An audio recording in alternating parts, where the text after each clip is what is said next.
ఖలిస్తానీ ఉగ్రవాది గురుపత్వత్ సింగ్ పన్నూన్ మరో వీడియోను విడుదల చేశారు. భారత ప్రధాని నరేంద్ర మోదీని ఉత్తరప్రదేశ్ ముఖ్యమంత్రి యోగి ఆదిత్యనాథ్ను చంపేస్తామంటూ ఆ వీడియోలో బెదిరించారు. ముగ్గురు ఖలిస్తానీ ఉగ్రవాదులను ఎన్కౌంటర్ చేసినందుకు తప్పకుండా ప్రతీకారం తీసుకుంటామని 2025 ప్రయాగ్రాజ్లో జరగబోయే మహా కుంభమేళలో మోదీని, యోగిని టార్గెట్ చేస్తామని హెచ్చరించారు.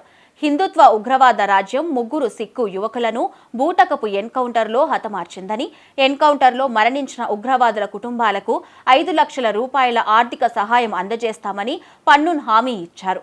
ఖలిస్తానీ ఉగ్రవాదుల ఎన్కౌంటర్కు తమ ఉగ్రవాద సంస్థ సిక్స్ ఫర్ జస్టిస్ కుంభమేళ జరిగే సమయంలో తప్పకుండా సమాధానం చెప్తుందని పన్నూన్ అన్నారు.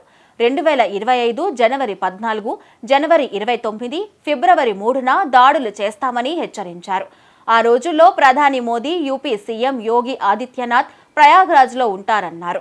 ఈ మహాకుంభ్ ఇద్దరు నాయకులకు చివరిగా మారుస్తామని పన్నూన్ హెచ్చరించారు. ఈ బెదిరింపు వీడియోపై స్పందించిన పిలిభిత్ పోలీసులు కేసు నమోదు చేసినట్లు ఒక ప్రకటన విడుదల చేశారు. ఉత్తరప్రదేశ్లోని పిలిభిత్లో భారీ ఎన్కౌంటర్ జరిగింది. యూపీ, పంజాబ్ పోలీసులు పురాన్పూర్లో జాయింట్ ఆపరేషన్ నిర్వహించి ముగ్గురు ఖలిస్తానీ టెర్రరిస్టులను మట్టుబెట్టారు. ఈ ఘటనలో 2 పోలీసులు కూడా గాయపడ్డారు. ఘటనా స్థలంలో 2 AK-47 రైఫిల్స్, 2 గ్లాక్ పిస్టల్స్, భారీగా మందుగుండు సామాగ్రిని స్వాధీనం చేసుకున్నారు. పంజాబ్లోని గురుదాస్పూర్లో ఉన్న పోలీస్ పోస్టుపై గతంలో గ్రెనేడ్తో దాడి చేసినట్లు ఆరోపణలు ఎదుర్కొంటున్న ఖలిస్తానీ తీవ్రవాదులు యూపీలో ఉండగా ఎన్కౌంటర్ జరిగింది.